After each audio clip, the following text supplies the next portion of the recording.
Donc bonjour à tous.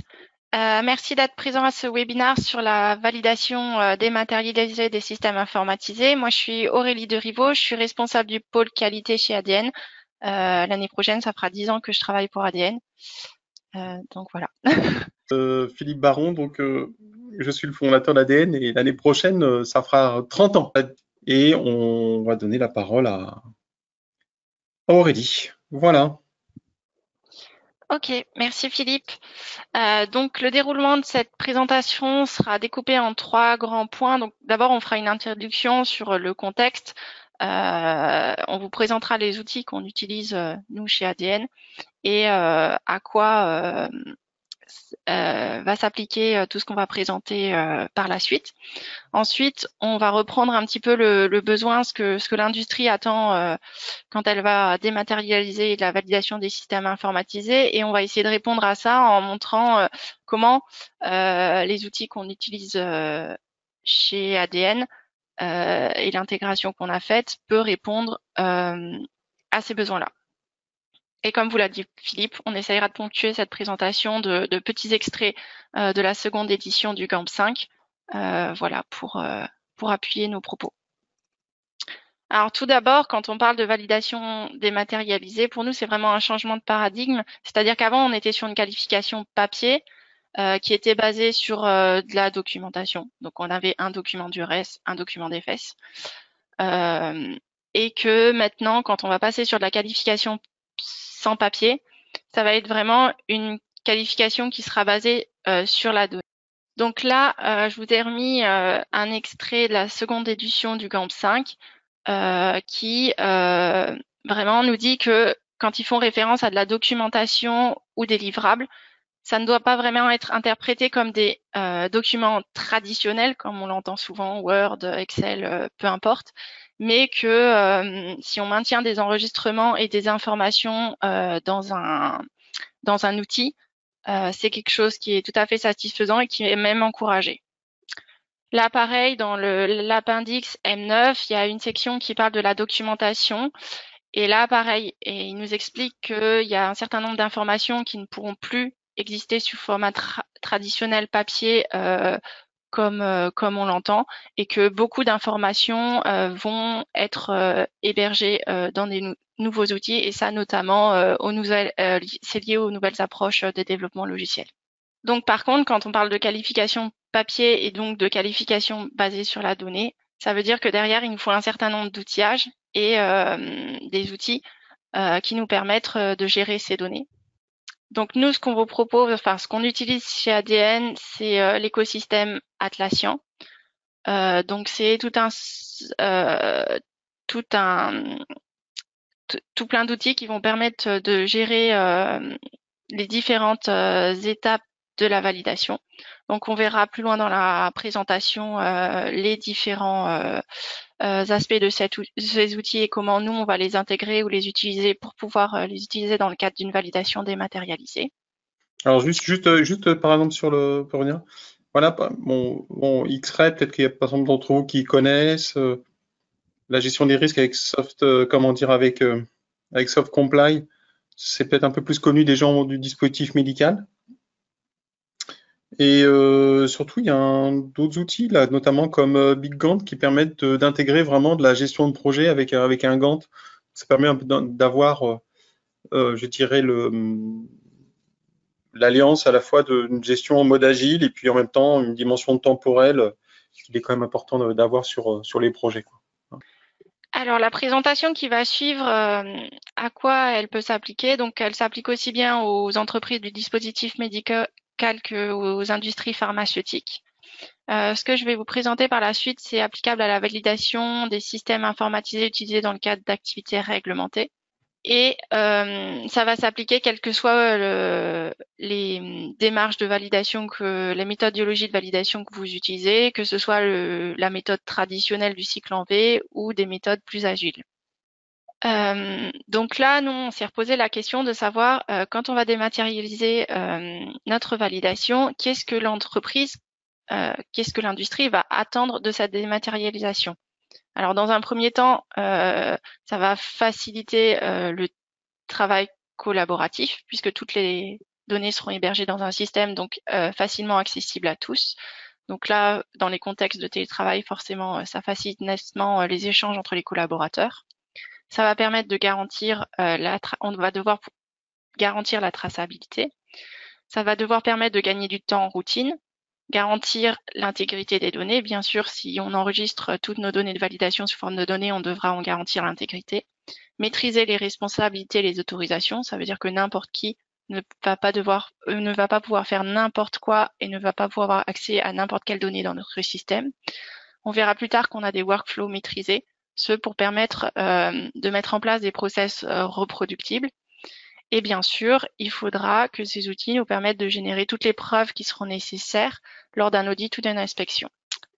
Alors, quand on parle de validation dématérialisée, bien sûr, on va devoir pouvoir répondre exactement aux mêmes exigences que celles de la validation papier, à savoir qu'on va devoir pouvoir documenter, tracer tout ce qui est planification, donc la description de notre stratégie de validation, les responsabilités, qui sera en charge de faire quoi, les livrables, du coup là, on est dans le même sens que les livrables dans le GAMP 5 nouvelle édition, c'est-à-dire nos données de validation, où elles vont être hébergées, comment elles vont être produites. Ensuite, on va devoir pouvoir tracer, documenter tout ce qui est exigences et spécifications du système, notre stratégie de gestion des risques et comment on a mis en œuvre notre gestion des risques et comment on a prouvé que notre système est sans risque pour notre patient, la conformité de notre produit final ou la conformité réglementaire. On va devoir pouvoir documenter et tracer notre stratégie de validation, de vérification et derrière, bien sûr, toutes les preuves qui sont nécessaires. Avoir une matrice de traçabilité qui va nous permettre de démontrer que notre système répond bien à son intention d'utilisation. Bien sûr, avoir des outils qui nous permettent de gérer les anomalies et de les relier soit aux différents tests, soit à la stratégie initiale. Bien sûr, on va devoir pouvoir avoir une conclusion sur notre état validé de notre système et bien sûr, garantir l'état validé dans le temps, soit via la gestion des changements, soit via la revue. Donc maintenant, on va voir comment notre écosystème de type Atlassian chez ADN peut nous permettre de répondre à toutes ces exigences. Alors dans la suite de la présentation, je vais vraiment vous montrer des exemples d'intégration qui ont été faites chez ADN. Après, il faut savoir que ça peut être adapté à stratégie et aux besoins de chaque entreprise. Donc, quand on parle de validation dématérialisée, puisqu'on n'aura plus de documents qui regroupent toutes les informations, ça veut dire que chaque élément va être identifié sous forme élémentaire. Mais bien sûr, ça veut dire que ces éléments identifiés sous forme élémentaire vont devoir pouvoir être facilement identifiés. Ça veut dire qu'on devra avoir des éléments de type exigence, risque, non-conformité ou anomalie, test et exécution de test. Et du coup, là, si on reprend l'appendix D1 qui concerne les exigences du GAMP 5 de la seconde édition, voilà, ils nous disent bien que tout ce qui est exigence peut être enregistré sous forme d'information ou d'enregistrement et pas forcément sous forme d'un document.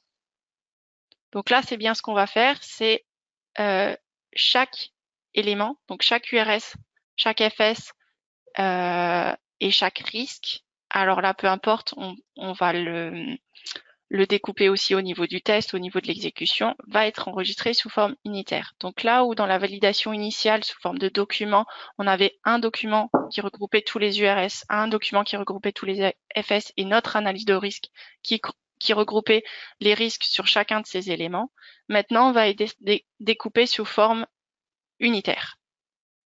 Donc chaque unité sera indépendante l'une des autres. Mais ça veut dire aussi que ces éléments, ils vont devoir être identifiés de manière unique. On va devoir avoir un statut identifié. Est-ce que ces éléments sont en cours de modification? Est-ce qu'ils ont déjà été approuvés? Est-ce qu'ils ont un statut final, c'est-à-dire approuvé, et que c'est ça qui les rend définitifs? Et bien sûr, ce statut définitif doit les rendre non modifiables. Bien sûr, on devra avoir un contrôle de version.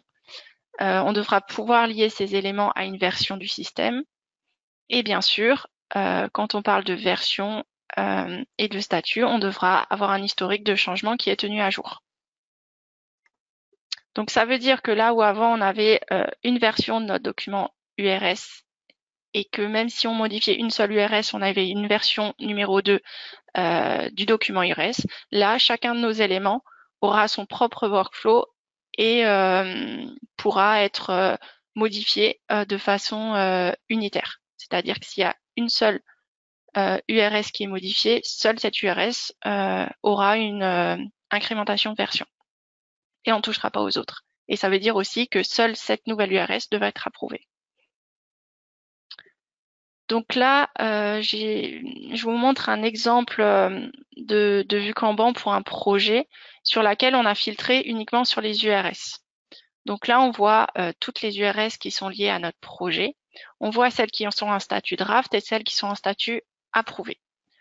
Cette vue Kanban nous permet d'avoir des filtres rapides et d'ouvrir chaque élément sous forme unitaire. Donc là, par exemple, on va l'ouvrir l'URS qui concerne le page status et on va retrouver tous les éléments relatifs à cette URS. Donc on va avoir l'icône qui va identifier notre type d'élément. Donc là, par exemple, dans la façon dont on a configuré le système pour cette validation dématérialisée là en question, c'est l'icône carré verte avec la petite croix qui va identifier toutes les URS. On va avoir un identifiant unique, le nom de l'élément, la description du requis et la couverture par les spécifications fonctionnelles. Bien sûr, pour chacun de ces éléments, on aura les responsabilités, les différents acteurs, le statut de l'élément, est-ce qu'il est en statut draft, en cours d'approbation, approuvé ou effectif. On aura l'historique, la version du requis et on peut aussi mettre une priorité, c'est notamment très intéressant pour les URS, à savoir quelles sont les URS avec l'importance la plus élevée. On pourrait juste revenir sur le slide d'avant là. Voilà. Donc celui-là là, ouais, voilà. Non, juste après, je pense. Oui. Voilà. Donc là, dans cette seconde édition du GAMP, il y a quelque chose qui est vraiment intéressant, c'est que ils reconnaissent que finalement, bon, il y a d'autres moyens de garder le système sous contrôle ou le développement sous contrôle que sur l'aspect documentaire. Et il est explicitement indiqué que le fait de contrôler ces éléments élémentaires, comme l'a justement expliqué Aurélie, est un moyen qui est tout à fait recevable. Donc ça peut évidemment passer par des gestions de statut, hein, comme c'est indiqué là. Mais il est possible dans tous ces outils aussi modernes, hein. Alors, je sais pas si là tu peux peut-être faire un focus. Toi, il y a un truc qui s'appelle automation avec des rules execution, voilà. De mettre des règles pour garder en fait le contrôle de ces éléments ou une forme de contrôle, hein, sans pour autant que ce contrôle soit associé systématiquement à un contrôle documentaire, puisqu'en fait c'est l'absence, enfin c'est l'excès de contrôle documentaire qui freine aujourd'hui les systèmes et qui pénalise la validation, notamment en termes d'agilité, de coût, de délai, etc., etc. Donc ça, c'est quand même un élément important de cette seconde édition, c'est de dire, bah, finalement, pour contrôler le système, c'est pas uniquement sur un contrôle documentaire. Et en fait, il y a plein de possibilités de répondre à cette volonté de maîtrise du système. Bon, la grande question va être évidemment vis-à-vis des inspecteurs. Bon, dans quelle mesure ils vont appréhender, voilà. Mais je pense que ça va venir au fur et à mesure qu'ils vont découvrir un petit peu ces systèmes-là, quoi. Je referme ma parenthèse, Aurélie. Très bien, merci. Donc là aussi, je vous montre un exemple d'éléments de type risque. Voilà, ça c'est une méthode classique. Ensuite, là, on va avoir un élément de type test, donc toujours sous le même format, comme on enregistre nos données sous forme unitaire, on va avoir du coup l'élément, comment il est identifié. Donc l'élément de type test, pour nous, il sera identifié avec le petit carré bleu là-haut, avec le rond, le disque blanc. On aura toujours notre identifiant unique. On aura le titre de l'élément. Pour les éléments de type test, ce qui est intéressant, c'est qu'on aura le requis, le lien avec le requis testé, et on verra par la suite que c'est très important pour notre matrice de traçabilité qui pourra être générée de manière automatique. On aura les prérequis de test et le scénario de test. Et comme toujours, pour chacun des éléments, on a le statut, les acteurs, et là, pour les tests, on aura même la phase de test à laquelle ça s'applique. On a toujours la priorité et l'automation, comme vous l'a expliqué Philippe. Et pour chacun de ces éléments, on a toujours l'historique des modifications. Ensuite, là, vous avez un élément de type test execution. Donc, on va avoir le statut du scénario de test. Donc, est-ce qu'il est exécuté? Est-ce qu'il est en cours d'exécution? On va avoir un certain nombre d'informations qui vont s'autopopuler de manière automatique, à savoir la date à laquelle on a démarré nos tests, qui a réalisé le test, à quelle version ça s'applique et quel environnement. Et du coup, pour chaque scénario, on va pouvoir enregistrer le résultat attendu et le résultat obtenu. Et de manière assez automatique, on va pouvoir joindre l'évitance de test si celle-ci est nécessaire. Et en cas de non-conformité, on va pouvoir ouvrir directement via cette page de test exécution une anomalie. Ensuite, l'outil va nous donner on va pouvoir renseigner le statut de l'étape, et c'est à partir de ces différentes statuts d'étape que le statut final du test va être calculé.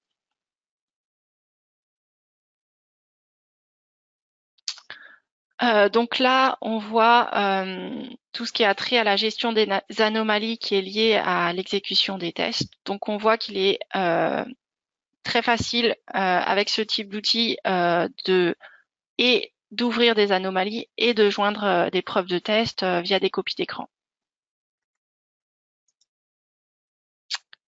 Ensuite, dans ce type d'outil, ce qui est très, très intéressant, c'est qu'on va avoir des workflows qui sont... Excuse-moi, comment Oui, dire, bien Aurélie, sûr. est-ce que ce serait pas le moment de faire le sondage sur les matrices de traçabilité et l'analyse de risque?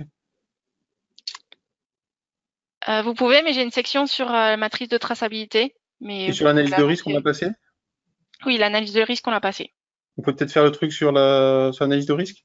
Oui, très bien. Alors, je vais faire donc un petit sondage, si vous voulez bien y répondre. Plate. Ah, tout à fait. Ok, on continue? Ok, très bien. Alors, l'avantage de ces outils aussi, c'est qu'on peut appliquer des workflows qui sont facilement et rapidement paramétrables. Donc, l'intérêt de ces workflows, c'est que ça permet de sécuriser les étapes indispensables requises par la réglementation applicable. C'est-à-dire qu'on ne pourra pas faire une étape, enfin, on pourra paramétrer les workflows de façon à ce qu'on ne pourra pas faire une étape avant une autre. Ça permet de simplifier les flux de revue, de correction, d'approbation. Donc, on va mettre des workflows qui vont permettre de directement voir quel flux est applicable à quel type d'élément. Ça permet aussi de s'organiser et de gagner en productivité, puisque une fois que les workflows sont approuvés, on n'a plus besoin de chercher qui doit signer tel document ou approuver tel document. Ces workflows ont l'avantage d'être paramétrables, c'est-à-dire qu'on peut les adapter au process et à l'organisation de l'entreprise. Ça veut dire que toutes les entreprises que vous êtes là, vous allez peut-être pas forcément vouloir avoir les mêmes workflows sur les mêmes éléments. Ça peut être adaptable à la stratégie de validation de l'entreprise, adaptable au système. C'est-à-dire qu'un système, en fonction du risque, on va pas le valider exactement de la même façon qu'un autre. Donc, on va peut-être pas mettre les mêmes vérification, blocage au même endroit que pour un système qui est jugé plus critique. Et ça pourrait être adaptable au type d'élément. C'est-à-dire que chaque élément pourra avoir son workflow qui lui est propre. Donc là, je vous ai mis des exemples, c'est juste vraiment à titre d'information de workflow qu'on a paramétré nous, par exemple sur les URS, les FS et les config spec. Voilà, donc un URS passe du statut draft au en attente de signature au statut d'approbation. On peut la rendre obsolète si besoin, ou on peut la modification proposer un changement. Voilà, là vous avez l'exemple pour les tests et pour une exécution de test qui eux aussi passent par une étape d'approbation. Alors là, il y a un petit élément là par rapport à cette nouvelle édition du GAMP. Ils font le distinguo entre l'approbation et la signature. La signature, effectivement, c'est associé à une signature électronique, donc ça, nous, on le fait. Hein. Mais c'est vrai qu'on a aussi beaucoup de clients qui, entre guillemets, signent électroniquement, ou peuvent être tentés de signer électroniquement de manière, entre guillemets, un peu trop intensive, voire abusive. Voilà. Et cette seconde édition dit, ne pas tout confondre, quoi.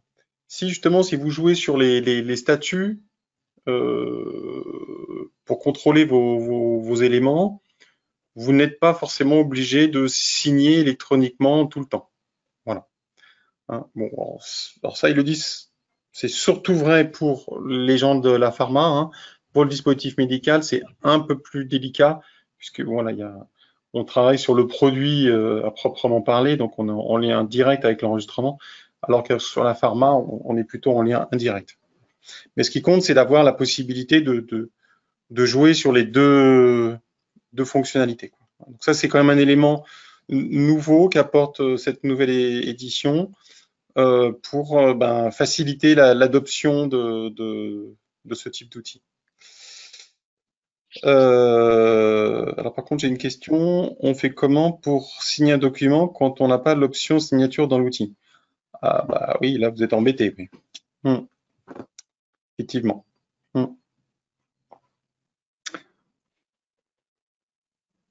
Ok, on continue.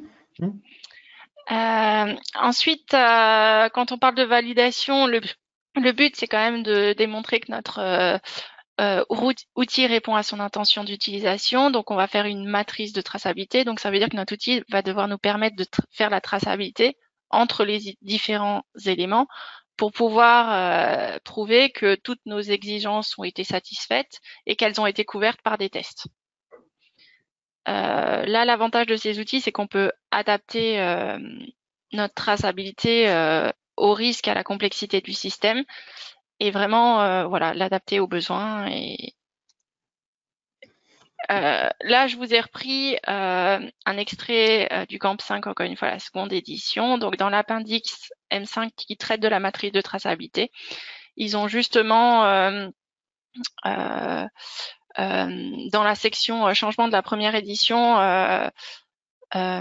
mentionné le fait qu'ils encourageaient l'utilisation d'outils pour générer de manière automatisée cette matrice de traçabilité. Voilà, parce que tous ceux qui ont fait de la matrice de traçabilité sous Excel et qui avaient multitude de requirements savent à quel point c'est compliqué de maintenir et de garder de manière vraiment efficace et sans erreur humaine, j'ai envie de dire. Je lance le petit sondage là-dessus. Ah bah voilà, oui, ok. Oui. Alors là, je voulais hésiter juste pour vous montrer. Allez-y. Pas mal de clients qui utilisent HPLM, hein, notamment sur SAP. Voilà, mais donc maintenant que vous avez les éléments, on va redonner la main à Aurélie pour qu'elle nous parle de voilà, qu'est-ce qu'il est possible de faire avec des outils qui sont aussi économiquement accessibles. Hein, c'est quand même important. Voilà. Oui, merci Philippe. Donc là, je vous ai mis un exemple, encore une fois, c'est qu'un exemple, de matrice traçabilité qu'il est possible de faire dans Jira. Donc là, on a le lien entre URS, FS, les tests, l'exécution des tests et les anomalies. Donc l'intérêt de cette matrice de traçabilité, c'est que pour chaque élément, vous avez le lien hypertexte qui vous permet de rentrer, de retourner directement au niveau de l'élément au niveau unitaire. Et ça vous permet de voir directement si la couverture est bonne ou pas. Voilà.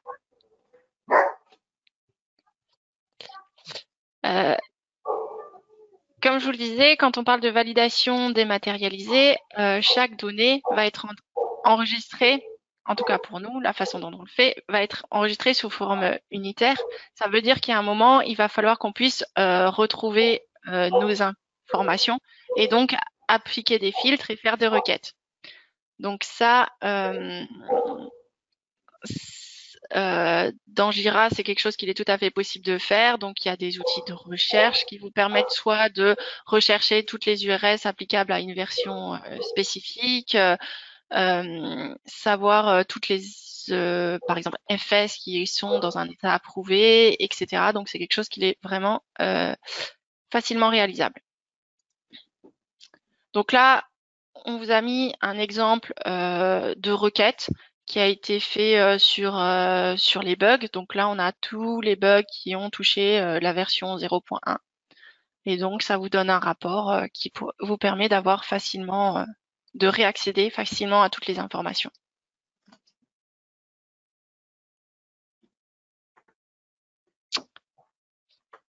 L'avantage de ces outils, notamment Jira, donc on aura rentré nos éléments sous format unitaire dans Jira, c'est qu'il il est facilement, on peut faire des extractions via Confluence et régénérer des rapports si besoin.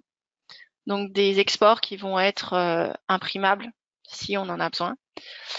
Donc ça va permettre aussi de générer des preuves en cas d'audit ou d'inspection. Alors je sais que dans le GAMP, dans la nouvelle édition, il n'encourage pas forcément la régénération de documents enfin pour stocker l'information.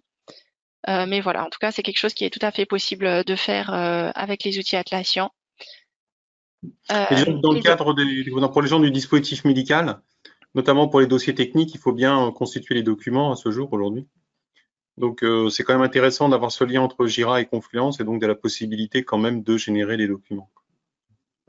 Et puis, puisqu'on parle de contrôle du système, notamment qui est pour les gens qui vont être aussi en mode agile, hein, et il y a en fait beaucoup plus de projets qui sont menés en mode agile qu'on ne le pense, pour stocker les comptes rendus d'une réunion, pour stocker, enfin voilà, toute la documentation.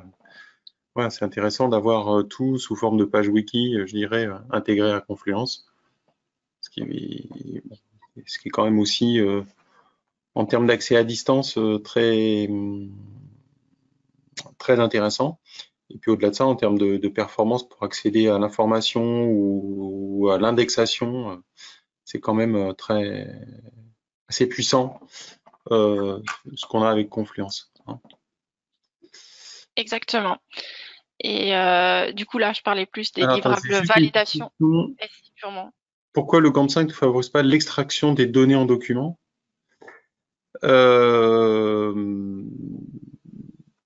En fait, ils disent que, enfin, dans cette deuxième édition, hein, ils reconnaissent que, effectivement, aujourd'hui, le problème, c'est la synchronisation entre des données qui pourraient être gérées, mettons, dans Jira, et ensuite des exports qui seraient désynchronisés.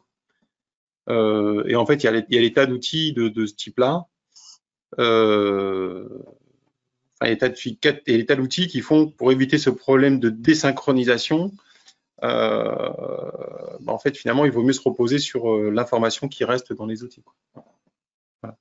Oui, parce qu'on est sûr, alors je vous l'ai mis tout à la fin, ce sera la conclusion, mais en fait, c'est pour être sûr d'avoir la vraie source de l'information. Et du coup, s'il y a une source unique d'information, c'est plus important d'avoir la bonne information que la vraie information que, au final, d'avoir un document qui est extrait de ces informations et pas forcément toujours très à jour. C'est presque en fait une mission quasiment impossible de garder les documents synchronisés, surtout dans le cadre des projets agiles où il y a beaucoup de changements. Et donc, si on doit remplir les formulaires, les machins, etc., au bout d'un moment, c'est quasiment mission impossible, quoi. Voilà. C'est pour ça qu'ils sont plus favorables à l'utilisation d'outils. Donc voilà, n'empêche qu'avec ces outils, on est capable de régénérer tous les éléments, les documents classiques que vous avez l'habitude de voir, le plan de validation, les spécifications du besoin utilisateur, spécifications fonctionnelles, l'analyse de risque, les protocoles de test, rapport de validation et rapport des changements sur une période prédéfinie qui vous sera très utile pour votre revue périodique. Donc là, je vous ai mis par exemple un exemple de document de type URS. Donc on va voir toutes nos URS qui sont applicables pour notre système. Et du coup, la connexion entre Confluence et Jira nous permet de régénérer ce type de document avec des éléments statiques d'un template et des éléments dynamiques qui viennent directement de Jira. On peut aussi utiliser des rapports qui sont directement disponibles dans les outils. Donc là, c'est un rapport de type test plan, donc qui va refaire un résumé de toutes nos exécutions. Voilà, donc là, c'est toutes nos exécutions, qui les a faites, pour couvrir quel besoin, et le statut. Donc en lien avec cette régénération de rapports, bien sûr, on peut appliquer des modèles dans les outils Atlassian. Donc ça, c'est très utile parce que ça permet de démarrer clé en main, c'est-à-dire qu'on a notre paramétrage de projet, on l'applique à tous nos projets de validation. Ça permet de sécuriser les étapes indispensables requises par la réglementation applicable. On le verra, c'est notamment très important au niveau des workflows. Ça limite le travail de rédaction répétitif. Et ça permet de mettre en place un process reproductible parce que pour tous les systèmes, on appliquera les mêmes templates et les mêmes workflows et les mêmes process, in fine. Donc, on peut appliquer des modèles soit au niveau élémentaire, donc c'est au niveau de chaque élément, on va demander les informations, les mêmes informations, et on va mettre, on peut adapter ces champs pour demander plus ou moins d'informations. Ça permet d'homogénéiser toutes les informations qui sont demandées pour un même élément, c'est-à-dire qu'au niveau URS, on va à chaque fois demander le même type d'informations, et bien sûr, ça rend tous ces éléments requêtables. Ensuite, on peut appliquer des modèles au niveau des rapports. Voilà, donc comme je voulais vous montrer, avec soit des parties statiques et des parties dynamiques qui sont remontées directement de Jira. Ça permet bien sûr de limiter le temps de saisie. Et ces modèles sont aussi applicables au niveau des workflows, ce qui permet de sécuriser les étapes. Donc par exemple, si on veut une étape d'approbation pour tel élément, ce sera appliqué pour chaque élément. Et sans ça, on ne pourra pas passer à l'étape suivante du workflow. Et ça permet aussi de définir les responsabilités, parce qu'au niveau du workflow, on pourra dire quelle personne est en capacité d'approuver tel ou tel élément. Donc là, je vous ai remis, alors c'est le même exemple avant, hein, mais c'est pour vous montrer que dans Confluence, pour un modèle, on a des éléments du template qui sont statiques, donc c'est plus le contexte, et des éléments de type dynamique qui là seront plus dépendant du système que vous validez. L'avantage de ces outils, et notamment via Jira Service Management, c'est qu'on peut y intégrer la gestion des changements. Donc, ça vous permettra de façon plus aisée de maintenir votre système en l'état validé et de garantir la traçabilité de tout ce qui a été fait. Et donc, dans ces éléments de gestion des changements, on aura toujours pareil, une identification unique, la raison du changement. On va pouvoir faire l'analyse d'impact, l'analyse de risque. On va pouvoir les lier aux tests associés. Et toujours pareil, vu que c'est un élément de type unitaire, on pourra y associer un workflow d'approbation ou de rejet. Et ça va nous permettre d'enregistrer les différentes dates associées à ce changement. Donc ça, c'est quand même important, hein, puisque on a encore aujourd'hui. J'avais préparé un petit sondage, donc je vais vous le lancer. Si vous voulez bien y répondre. À quoi correspond le autre? Alors, qu'est-ce que j'ai?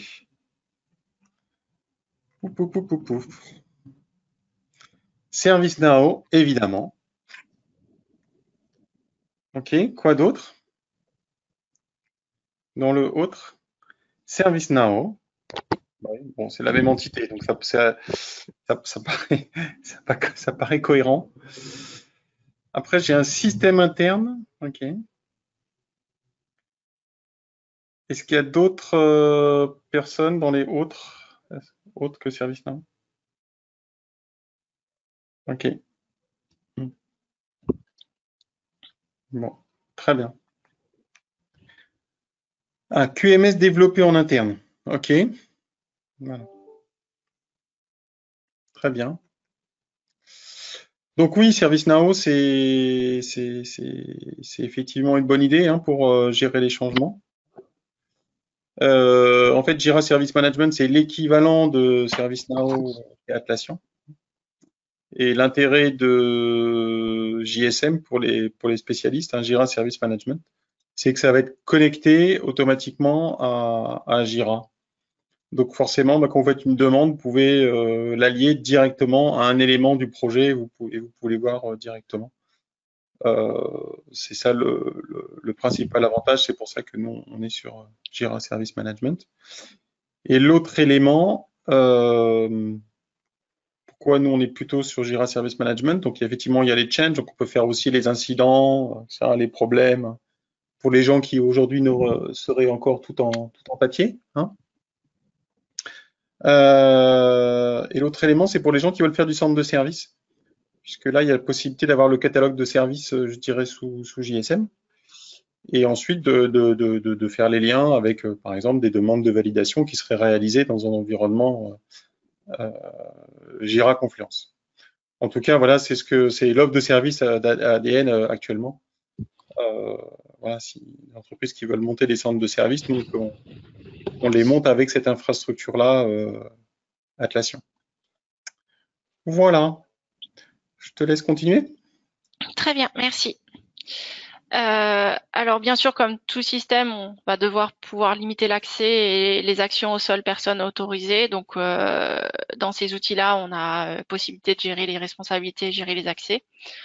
Donc voilà, tout ce qui est les droits en création, modification, lecture, les droits de signature et tout ce qui est les droits administration. Je passe un peu plus vite parce que du coup le temps nous est compté. Dans ces outils, on a aussi un enregistrement de l'historique des changements. Donc soit au niveau opérationnel, par exemple sur chaque élément, qu'est-ce qui a été fait, par quelle étape du workflow, ils sont passés par qui, quand et à quelle date. Et aussi au niveau administratif, des droits d'action ont été donnés à telle personne. Donc comme vous pouvez le voir sur la copie d'écran, on va avoir le nom de l'utilisateur, l'action qui a été réalisée et le roue d'attache. Et bien sûr, cet audit trail est non modifiable, non imprimable et impossible à désactiver. On a aussi la possibilité d'intégrer une signature électronique, donc une signature qui répond aux exigences classiques, donc avec 2 composants minimum, unique à un individu et non réattribuable à un autre, et qui enregistre le nom du signataire, la date et l'heure de l'exécution et la raison de la signature. Alors là, je vais pas repasser dessus parce que Philippe l'a largement abordé en début du webinaire. Attention, le GAMP 5 dans la seconde édition nous rappelle d'éviter de faire la confusion entre approbation et signature électronique, et du coup nous reprécise que la signature électronique doit vraiment être utilisée dans le cas où elle remplace une signature manuscrite et pour certaines activités où elle est requise. L'avantage de ces outils qui sont initialement faits, j'allais dire, pour le monde agile, c'est que si vous avez des méthodes de développement dites agiles, ils sont très adaptés. Donc, ils vous permettent de générer des preuves à chaque version et bien sûr d'avoir une démarche qui est compatible avec des mises en production plus fréquentes et donc de gérer les releases et les preuves qui doivent être associées. Juste une petite parenthèse par rapport à ça, sur l'aspect DevOps. Ce qui est intéressant dans cette nouvelle version du GAMP 5, là, dans les anciennes versions, il y avait toujours ce ces phases de projet et opération et cette transition. Et là, dans le guide, ils disent clairement, bah oui, effectivement, DevOps,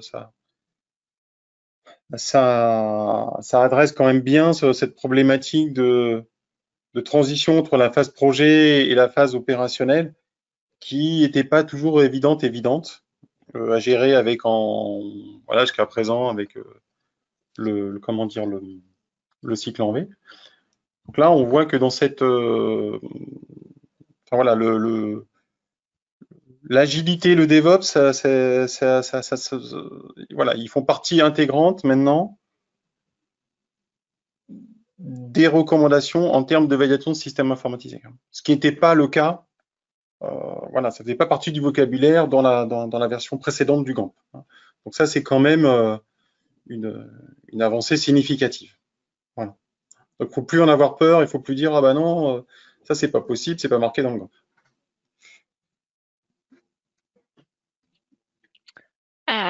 Voilà, donc dans ces outils-là, on pourra gérer les versions, les livrables pour chaque version et les releases. Alors, j'ai juste mon petit Donc, sondage là, que je vais lancer rapidement. Pof. Si vous voulez bien y répondre. Si tout le monde pouvait voter, ça serait formidable. Voilà, tout le monde a voté. Et j'ai un résultat voilà, qui me surprend pas complètement, mais je vois quand même que le pourcentage de projets DevOps augmente d'une année sur l'autre. L'année dernière, on avait beaucoup moins de projets DevOps que cela, quoi. Donc DevOps, évidemment, dit agilité.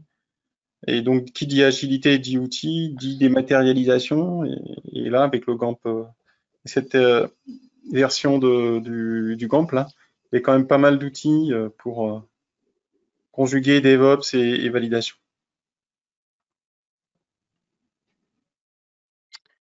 Ok, oui. Donc justement, c'est comme Philippe vous l'a dit, là, c'est justement de mettre. On va prendre l'exemple du DevOps. Donc pour ceux qui connaissent pas, donc le DevOps, c'est un ensemble de pratiques qui met l'accent sur la collaboration et la communication entre les développeurs du logiciel et les professionnels, ce qui va permettre en automatisant le processus de livraison du logiciel et des changements d'infrastructure, d'améliorer la fréquence de déploiement, d'accélérer la mise à disposition des outils pour les utilisateurs finaux, de réduire le taux d'échec pour les nouvelles versions et du coup réduire les délais entre les corrections et aussi améliorer le temps moyen de récupération. Donc là, il y a un certain nombre d'outils qui sont utilisés dans le DevOps et justement le GAMP 5 dans cette nouvelle version nous pousse à utiliser des enregistrements ou des preuves de validation qui seraient produites via ces outils pour justement apporter un pilier aux activités de validation ou en tout cas apporter des preuves de conformité.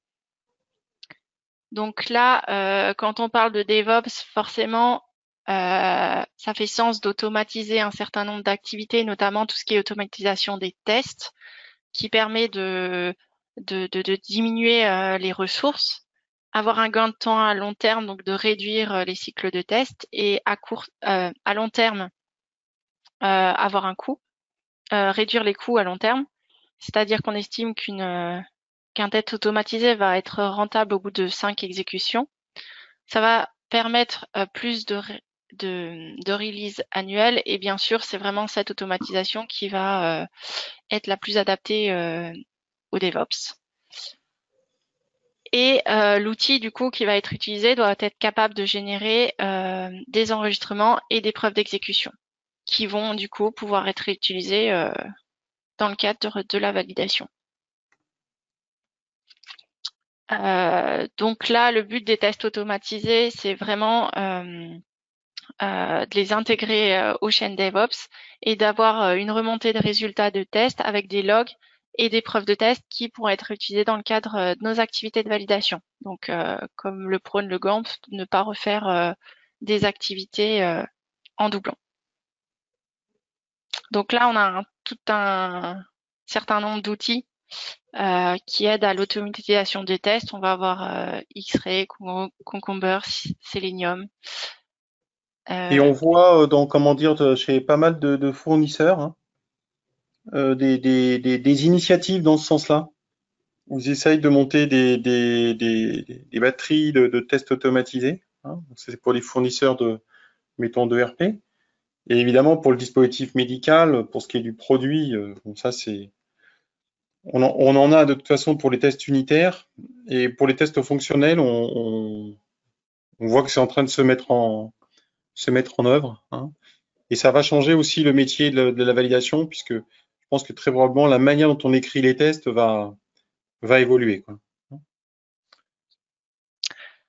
Oui, donc l'automatisation, c'est vraiment quelque chose qui est encouragé dans la seconde édition du GAMP 5, puisque ça va apporter des bénéfices en termes de couverture de tests, de répétabilité et bien sûr faire gagner du temps. L'avantage de ces outils, c'est qu'on va pouvoir intégrer la gestion de projet. Alors, comme vous l'avez dit, Philippe, tout au début, via Tempo, via BigGant, et du coup, de définir les responsabilités, permettre d'assigner certaines actions, activités à des personnes bien définies, avoir des outils de notification pour avertir les personnes qu'une action est recommandée de leur part et nécessaire de leur côté, pouvoir gérer la planification, le temps, les ressources et les coûts. Donc en conclusion, avec les outils Atlassian, nous, ce qu'on s'est rendu compte, c'est que ça facilite nettement les échanges puisque ça facilite la coopération. Donc on n'a plus besoin d'être tous sur le même site. Et puis surtout, quand on parle de validation dématérialisée, encore une fois, on parle de données sous forme unitaire en quelque sorte. Et du coup, ça facilite nettement la recherche d'informations et la mise à jour. Comme le disait Philippe, dans un document, c'est très difficile de mettre à jour parce que tout le document va resubir le process de vérification et d'approbation. Ça permet aussi de sécuriser les process en renforçant la traçabilité. Ça fiabilise les circuits de revue d'approbation grâce au workflow et au modèle. Et ça permet aussi d'augmenter la satisfaction des utilisateurs parce qu'au niveau organisation, on sera plus efficace. Et aussi, c'est des outils qui permettent d'adapter la validation plus facilement aux méthodes dites agiles. Du coup, pour nous, cette validation dématérialisée, elle va nous permettre de répondre aux exigences réglementaires et qualité de la validation classique, tout en permettant de se focaliser vraiment sur la valeur de la validation, c'est-à-dire se recentrer sur le but de la validation, c'est-à-dire montrer que notre outil répond à son intention d'utilisation et qu'il est sans risque pour notre produit, pour notre patient ou pour démontrer notre conformité réglementaire. Mais pour ça, il faut avoir un outillage adapté et qui permet d'avoir des processus reproductibles et sécurisés.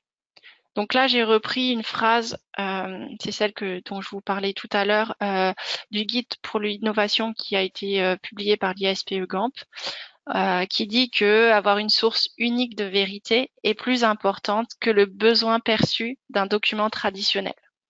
Et en dessous, ils remettent que faut pas avoir peur d'utiliser des outils pour gérer ce type d'enregistrement, puisque maintenant, dans le monde pharmaceutique, on est à l'habitude d'utiliser des enregistrements pour des données qui sont relatives à nos produits, hein, produits commercialisés, et que du coup, ça fait sens aussi de l'utiliser pour la validation. Alors, en ce qui concerne l'offre ADN, donc nous, on intervient en tant qu'intégrateur Atlassian ou alors centre de service Jira Service Management. Donc, on intervient sur 3 gros piliers, à savoir le conseil. Donc, on peut faire un état des lieux de vos processus.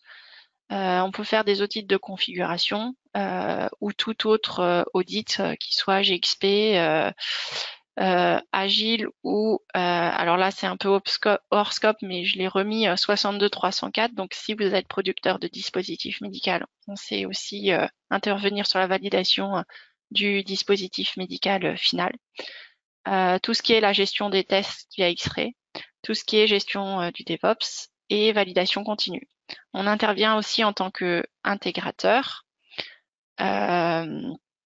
Donc qualité, design control, gestion électronique de la documentation ou reprise de données.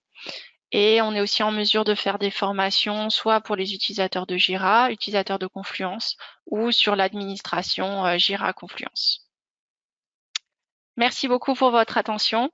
Et si vous avez des questions, n'hésitez pas. On fera un plaisir d'y répondre.